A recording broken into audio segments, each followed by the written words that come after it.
Never been a better time to invest in precious metals. Visit legacypminvestments.com.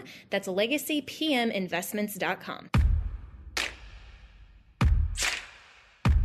As a constitutional law attorney, former senior legal advisor and personal counsel to President Donald J. Trump, Jenna Ellis believes in the rule of law and the importance of integrity in our elections. And she's ready to tackle the big cultural and legal issues facing America. This is the Jenna Ellis Show. Here is your host, Jenna Ellis. Hello, friends, and welcome to another episode of the Jenna Ellis Show. I'm Jenna Ellis, and we need to talk about pro-life. So everyone is talking about President Trump's comments on Meet the Press, where he called the heartbeat bill that was signed by Governor DeSantis in Florida, Governor Kim Reynolds in Iowa, Governor Brian Kemp in Georgia, and also Governor Mike DeWine out of Ohio as a, quote, terrible thing and terrible mistake. Mr. President, I want to give voters who are going to be weighing in on this election a very clear sense of where you stand on this. I think they're all going to like me. I think both sides are going to like me. What's going to have to happen is you're going to have to ask this question. Listen, please. You're asking me a question. What's going to happen is you're going to come up with a number of weeks or months. You're going to come up with a number that's going to make people happy, because 92% of the Democrats don't want to see abortion after a certain period of time. If a federal ban landed on your desk, if you were reelected, would you sign it at 15? Are you talking about a complete ban? A ban at 15 weeks? Well, people are starting to think of 15 weeks. That seems to be a number that people are talking about right now. Would you sign that? I would sit down with both sides and I'd negotiate something, and we'll end up with peace on that issue for the first time in 52 years. I'm not going to say I would or I wouldn't. I mean, DeSantis is willing to sign a 5-week and 6-week ban. Would you support that? You think that goes too far? I think what he did is a terrible thing and a terrible mistake.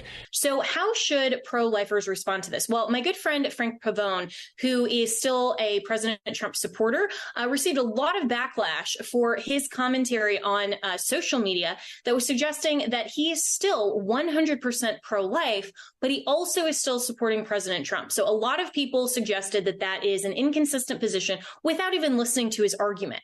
I give him the benefit of the doubt because I know that he is a principled person. He is fully pro-life. So I want to hear what he has to say. So he's going to join me in a moment and further expound upon his position, why he's still supporting President Trump in the 2024 primary, and why he is still 100% pro-life and has a long, extensive track record on that account.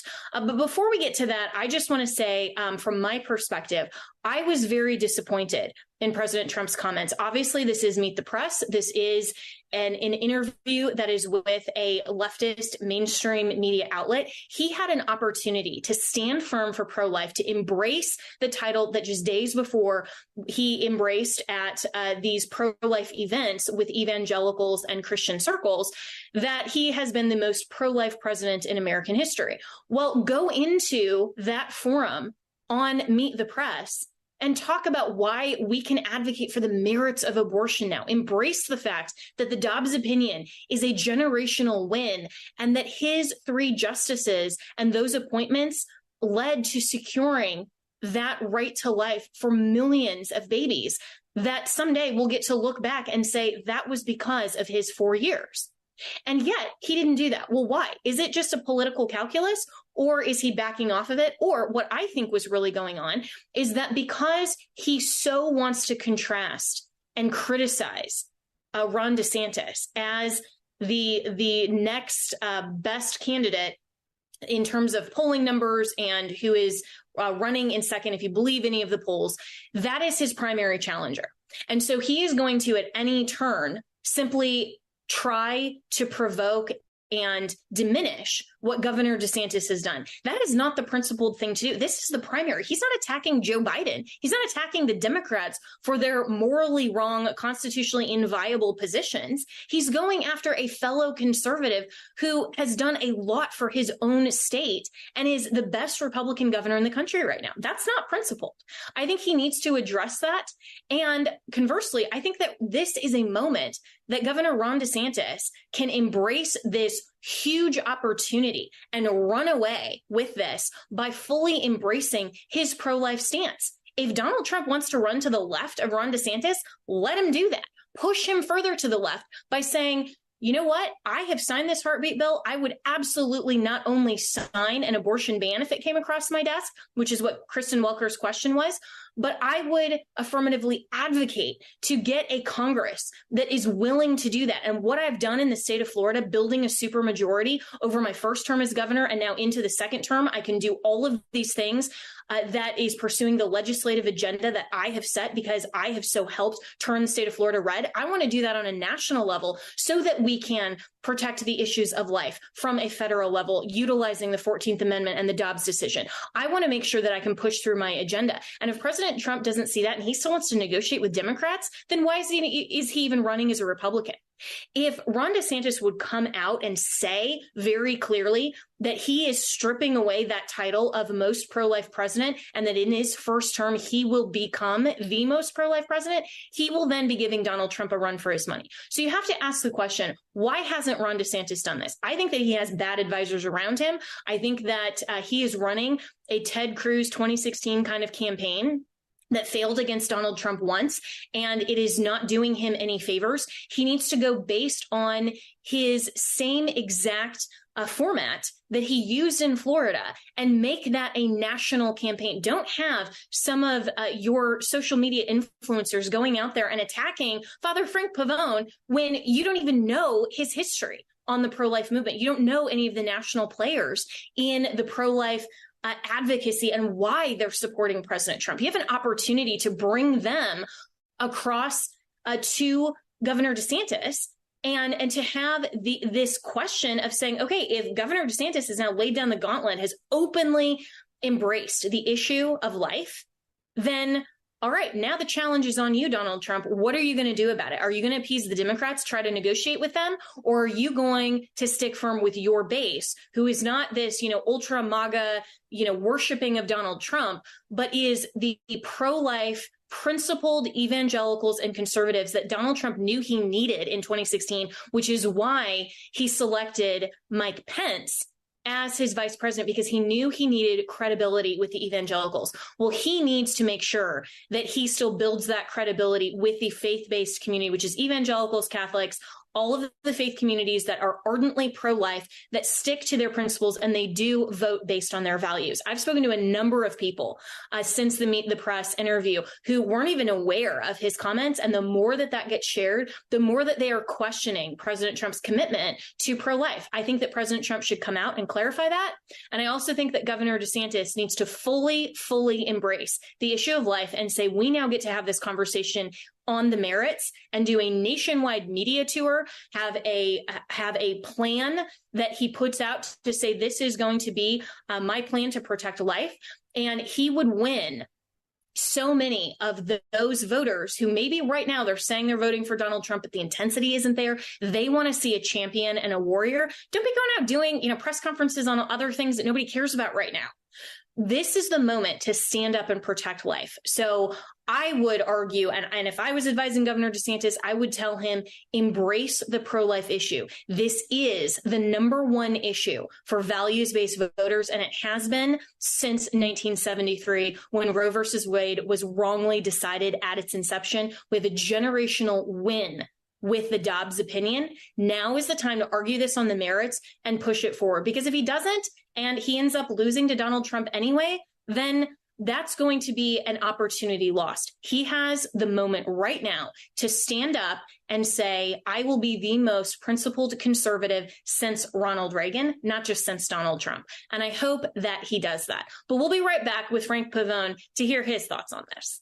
With inflation, the banking world collapse, and everything that Joe Biden is doing not to protect America, you need to make sure to secure your financial health, especially in retirement. And hey, if you're a millennial like me, that actually is sooner than you think. You need to start now, even if you are a millennial or a Gen Zer, to make sure that your financial health is actually healthy when we get to retirement. And Legacy Precious Metals has a revolutionary new online platform that allows you to invest in gold and silver online in real time. In a few easy steps, you can open an account online, select your metals of choice, and choose to have them stored in a vault or shipped right to your door. You'll have access to a dashboard where you can track your portfolio growth in real time anytime. You'll see transparent pricing on each coin and bar, and this puts you in complete control of your money. The platform is free to sign up for. Visit legacypminvestments.com and open your account and see this new investing platform for yourself. Gold hedges against inflation and against a volatile stock market. A truly diversified portfolio isn't just more stocks and bonds, but different asset classes. This brand new platform allows you to make investments in gold and silver, no matter how small or large, with just a few clicks. Visit legacypm.com to get started. You can download the free investor's guide, and you can also call Legacy PM Investments to talk to a portfolio expert to get expert answers to customize your personal portfolio. So visit legacypminvestments.com to get started. Tell them that Jenna sent you. On MyPillow's 20-year anniversary, with over 80 million MyPillows sold, Mike Lindell wants to thank each and every one of you by giving you the lowest price in history on his MyPillows. You will receive a queen-size MyPillow for only $19.98. The regular price is $69.98 and just $10 more for a king size. You'll receive deep discounts on all MyPillow products such as bed sheets, mattress toppers, pet beds, mattresses, my slippers, which I love, and so much more. This is the time to try out some of the amazing products you've had your eye on from MyPillow. So go to mypillow.com and enter promo code Jenna to receive this amazing offer on the queen size MyPillow for $19.98. You can go to mypillow.com or call 1-800-564-8475. Be sure to use the promo code Jenna. This offer comes with a 10-year warranty and a 60-day money-back guarantee. It's time to start getting the quality sleep you deserve. Go to mypillow.com, use the promo code Jenna.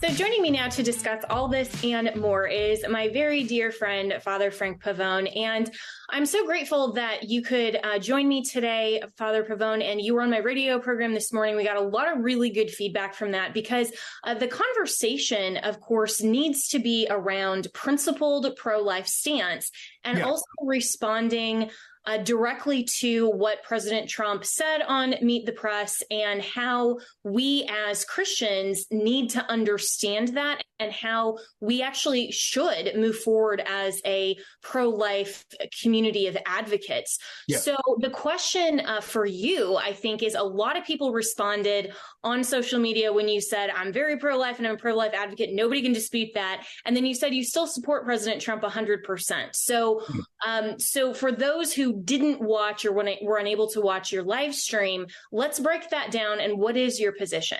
Okay, let me go through a few bullet points, and thanks for having me on again. First of all, what Governor DeSantis did was absolutely great. I wish every governor would follow his example. I stood with him when he signed some of those pro-life bills. I look forward to standing with him to sign more pro-life bills, hopefully protecting his babies from fertilization. Because when you think of it in terms of pro-life principle, not even heartbeat is enough. We need to protect all the babies right from the beginning. And some states have done that. And I think he would be willing to go that far with Florida as well. But secondly, again, a few quick bullet points.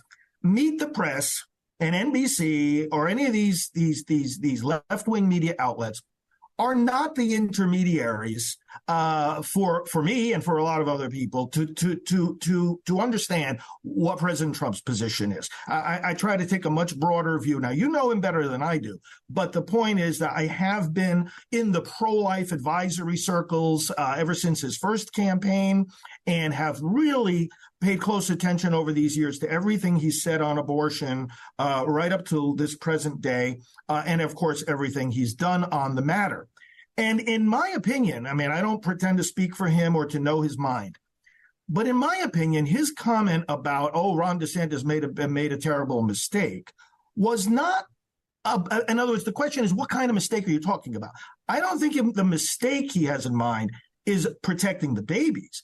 I think he's talking about a political mistake. Now, not that I agree with the political calculus, but I think what he's talking about is that it's a political mistake for a federal candidate to push for a ban on abortion beyond what most Americans want. And again, people can disagree with that calculus. I'm not even saying I agree with it, but I think that's what he means. Because when he's been talking in detail about, what do we do now that Roe is gone, he's talking to his fellow Republicans and saying, hey, listen, we're not going to win on this if we try to push the American people too far, too fast. Now, again, let's backtrack. In principle, but it's not extreme to protect babies. I mean, this is not a right that is negotiable.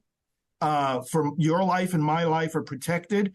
It would be ridiculous to say we should be protected in Florida, but not in New York. The right to life is fundamental. It cuts across every condition and circumstance. But even pro-life leaders, Jenna, disagree as to whether we should be pushing right now a 15-week limit, a 6-week limit, from conception limit. I've been in countless meetings with pro-life leaders where they're essentially saying the same thing. Hey, a heartbeat would be a mistake right now. That doesn't mean they're less pro-life. It means strategically and politically, they are of the opinion that right now, let's push for something different. And just one more bullet point, and obviously we can get into more of this, but we can't let the Democrats or the left-wing media set the agenda of what we're going to be talking about within the pro-life circles. What we've got to focus on, what President Trump always focuses on, and what Governor DeSantis has focused on, is the extremism of the Democrats. And I think that's where we have a consensus among the American people, that the bills they have introduced, the bills they have voted on, eliminate any restriction on abortion. That is absolutely so far beyond what the American people want that it's unspeakable. On the other hand, whoever the next Republican president is, chances are a heartbeat bill is not going to come to the desk of the next president. First of all, the next Congress hasn't even been elected yet. We don't know what bills they're going to be willing to pass. But we can't even get the current Republican House of Representatives to vote on the no taxpayer funding of abortion. So here we're not even talking about legal protection for the babies. We're talking about, hey, I don't want to pay for it. They don't even have the courage right now to pass that. So in other words, we've got a long way to go. And evaluating pragmatic limitations on what we can do is not the same thing as compromising on principle. And that's the way I've been thinking about this whole thing up to now. But President Trump does need to clarify, what kind of mistake are you saying Governor DeSantis made? Just tell us. Yeah, and I think that's really the key, because I agree with you that there is a difference between ardent principle and standing firm on I'm pro-choice, and that is from conception all the way till natural death. And then how do we get there pragmatically? And we can scaffold that. And there are some people who would say that heartbeat bills shouldn't be passed because that's not enough protection. I'm thinking, well, that's more protection than allowing abortion until the moment of birth. And I'm certainly happy to have that win and then continue to have that incrementalism from there. I mean, that's just politics. But where I would push back on this, and where I was very disappointed personally by President Trump's comments, is that he didn't make that distinction. He did not immediately answer that question, because the question from Kristen Welker was, would you sign an abortion ban if it came across your desk?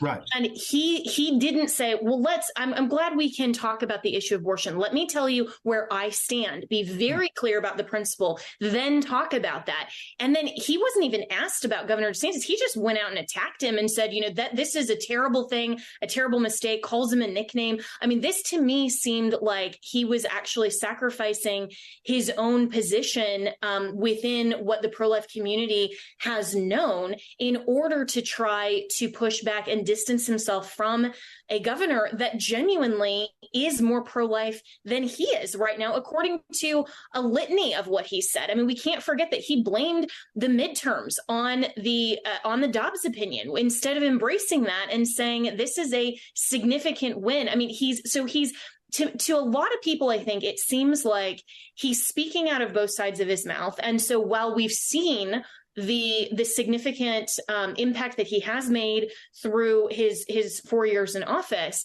I think it's a reasonable question to ask him to clarify and to push back and say, that's absolutely not okay to just try to attack DeSantis when really you should be saying this is something that the entire GOP should agree on. He shouldn't be attacking DeSantis just because he can.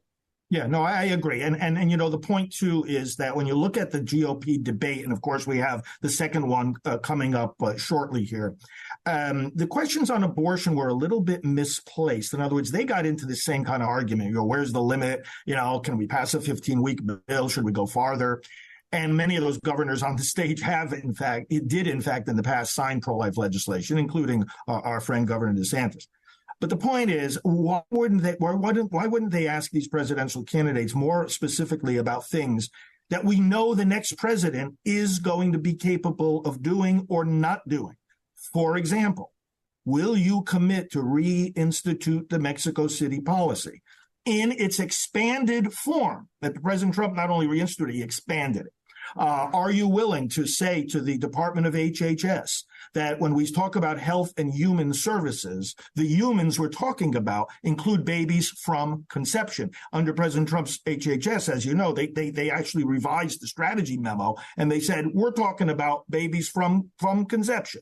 Are you willing to slash Title X funding for Planned Parenthood? I mean, there are certain executive actions, as you know better than anybody, that a president can take and that pro-life presidents have taken. And I think those are the things that we need to ask these candidates, including President Trump, and say, hey, listen, would you do this again? Or are you backing away from that specific policy? Would you do this? Are you going to commit to doing this again? Because, again, a 5-week or a 6-week heartbeat bill isn't going to come on the desk of the next Republican president, most likely, because nobody knows the future. If we had a really, really sudden surge of courage in our elected members of Congress, but I expect that to be a more gradual change than just in the next administration. So, but you know, we got to be more specific. Part of the confusion that's been caused here is, as you say, it's sort of a confusing, hesitant kind of response. And President Trump is quite capable of speaking clearly and plainly and directly. But I do like the fact, and I shared this with you previously, that he's not telling the American people and he's not telling the politicians or the party to run away from the issue. Some weak-kneed Republicans are literally running away from this issue now because they think the winds of politics are against them. We make a winning case for abortion politically when we point out the extremism of the Democrats and when we show that we're the compassionate people providing alternatives to abortion, healing those wounded by abortion, etc. But he's saying, okay, look, Dobbs gives us a big opportunity here to hammer out abortion policy as the people and their elected representatives. Let's do it. Now, he's very tentative on, where is that exact line? But again, so are many pro-life leaders. But at least he's saying to the people and to the politicians, engage this issue. He's not saying don't talk about it. His complaint, it seems to me, and he's said it many times, is that too many Republicans talk about it in an inarticulate way.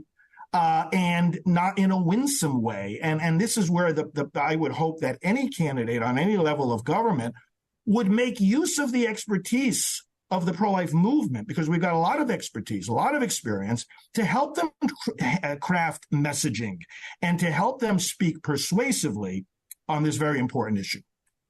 Yeah, and I think that President Trump should take his own advice on that and speak more winsomely and speak more principled on this, because if we're only concerned about the policy and the political calculus as it currently sits, then we're never going to make any headway. I mean, Democrats are out there suggesting all kinds of things that even 10 years ago we would have thought would have been terrible, and yet they are achieving some of these wins, unfortunately, in terms of the social issues. I mean, when we talk about the LGBT agenda, all kinds of things, because they're willing to actually stand behind what they believe. And it bothers me, and I know it does you as well, from a principled perspective, that the pro-life leaders, and I would include everyone on this stage in terms of the GOP candidates right now on the issue of abortion, that nobody so far, other than frankly Mike Pence, who has said that he's come out and said he would support an abortion ban completely. I think he is probably the most pro-life candidate that has been outspoken on this so far.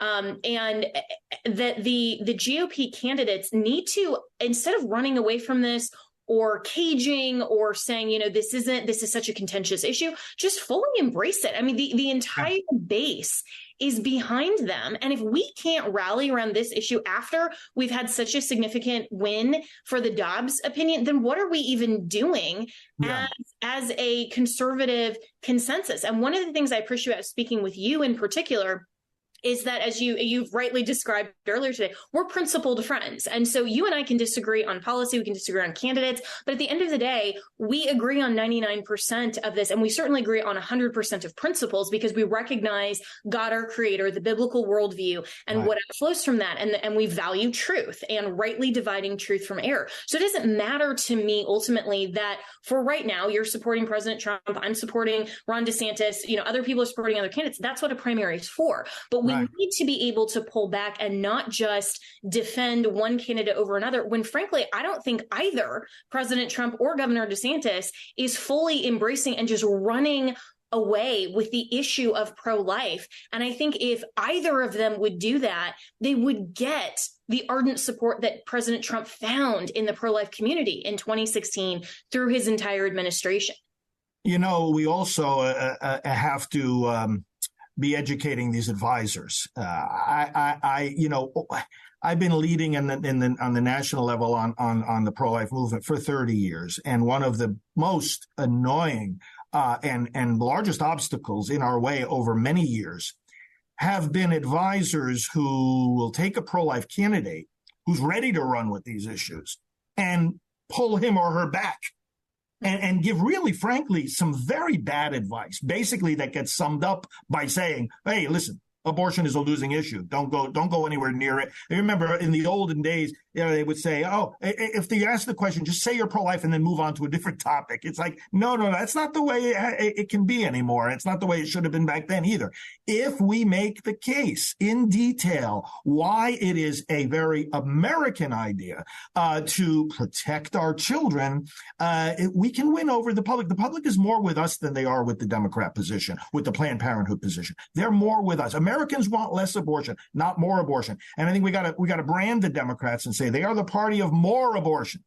And, this 15-week bill, President Trump is not saying, I'm going to, sign this or that legislation.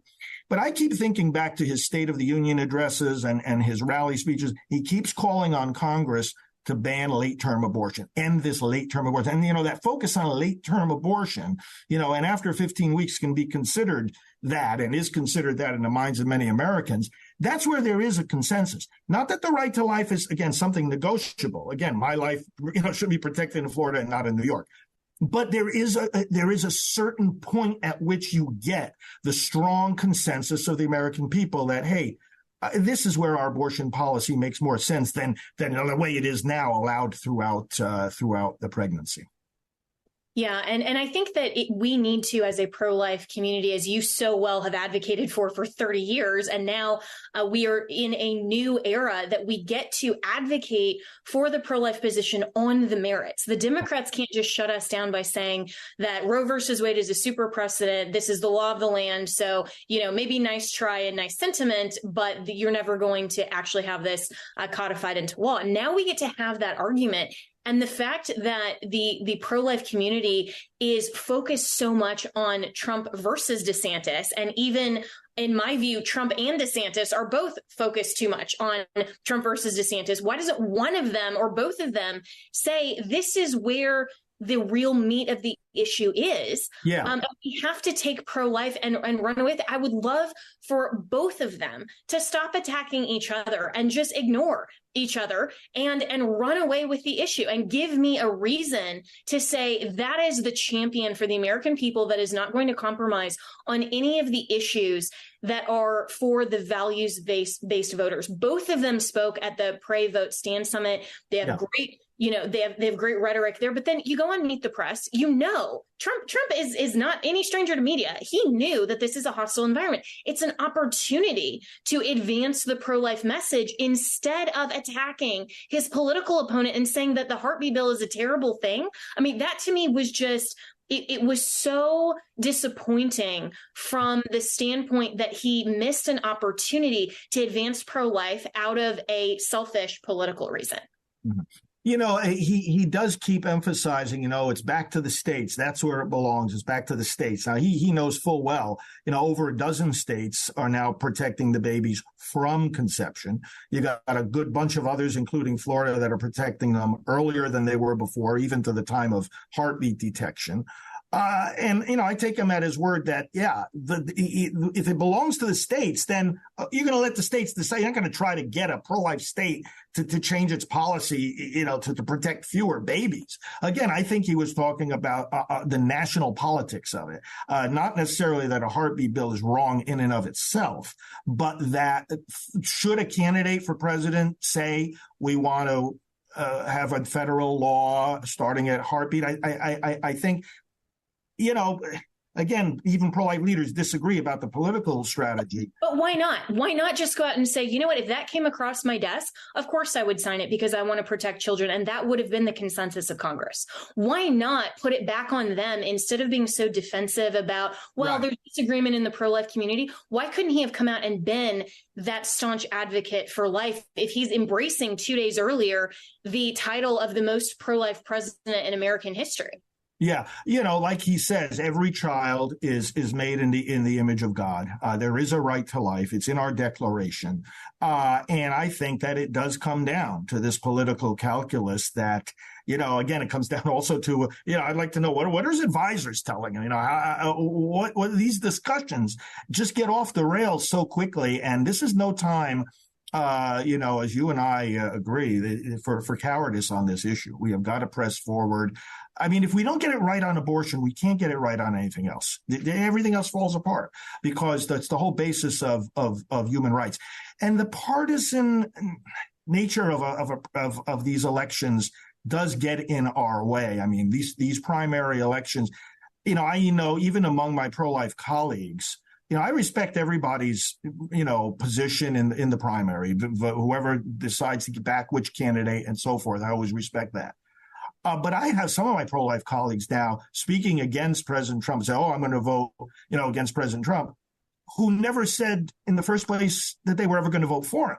So I think that have your political preference, state your political preference, but don't use a thing like this to, all of a sudden make some kind of a statement that, we have to turn away from this person and support this other person. If you aren't going to support this person in the first place, it's like, what are we trying to find out where the person stands on the issue? It's perfectly okay to support or oppose a candidate of your choice. But what I'm trying to get at with people is, and again, like we started out here saying, and we both agree, he needs to clarify what he was talking about. What kind of terrible mistake are you talking about? A political mistake or a moral statement? And there is a difference. Yeah. So, in just the last minutes I have with you, and I appreciate your ardent pro-life stance and your work that you have done for 30 years. And it was, frankly, disturbing to me to see some people who didn't even know the body of your work that were, attacking you online just because you were willing to have this conversation about why you are 100% pro-life and you are still supporting President Trump. I don't think that is an inconsistent position, at least. And at least they need to hear your argument first. I mean, if Donald Trump ends up being the Republican nominee and he's against someone who is for state-funded abortion on demand, then of course I'm voting for President Trump. I mean, this is where people lose the whole process for the arguments that are just so siloed within their political preferences instead of looking at what's the next best decision based on my principles. Right now, we need to make the next best decision in the primary. Then when we turn to the general, sometimes our preferred candidates don't win. Yours might not, mine might not. And that's okay. Then looking at the general as Christian voters, we say, what is the best principled decision? A lot of people made that calculus in 2016 And guess what? It paid off, I think, even more than they thought they would. So in just the last few minutes I have with you here, I think you've been very clear as to what your advice to President Trump would be to clarify his position, make sure to assure the pro-life community that he still is for this issue from a moral perspective.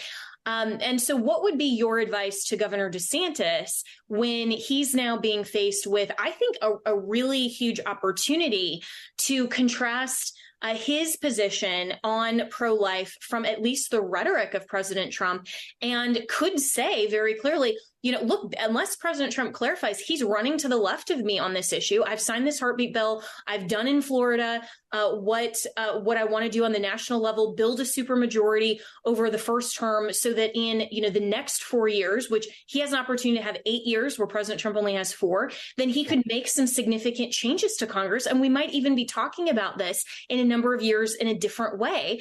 I've frankly been disappointed that he hasn't leaned into this issue. He hasn't embraced it and run away with it. What would be, from a principled standpoint, your advice to him? Well, he should point out, look, my legislature gave me these bills, and I proudly signed them because, as he has already stated so well, the right to life is fundamental. I think a candidate like him should make that case clearly that, look, this is a fundamental right. This is not a negotiable right. And therefore, I call on lawmakers in the states. I call on lawmakers in the Congress. I call on candidates for Congress to make it clear that they are willing to protect babies, and to get into that fundamental point. And then at the same time to signal that, this is not something mean. This is not lacking in compassion. This is not taking away women's rights. We are saying what the Supreme Court already said. American people, wrestle with this issue and protect these children, and send us your bills so that we, as the executives, whether of a state or of the country, can give these babies the protection that they deserve. Yeah, so well said. And I just wish that these GOP candidates would embrace this issue, like I've said, and that because this is so big in the news right now, it is such an opportunity for the GOP candidates as a whole to speak very clearly and advocate for pro-life on the merits. You've done that exceptionally well throughout your entire ministry, Frank Pavone. And like I said, it really bothered me that people are coming out and attacking you, like they've attacked me, and have no other basis than they disagree with you politically. But we should all recognize that we are principled friends. And I hope that even in the midst of this very nasty primary, we don't forget that. And so I was very happy to come to your defense, even against, some of my friends in this space, and saying, this isn't appropriate, because you deserve to be honored and respected for your work and for your principled stance for pro-life. So thank you for joining me today, and also being willing to have this conversation and continue the important advocacy for life. Where can people reach you and support your ministry, Priests for Life? Yes, our website is endabortion.us, endabortion.us, and I'm at FR Frank Pavone on all the social media platforms. Excellent. Thank you so much, my friend. Talk to you soon. Okay, thanks, Jenna.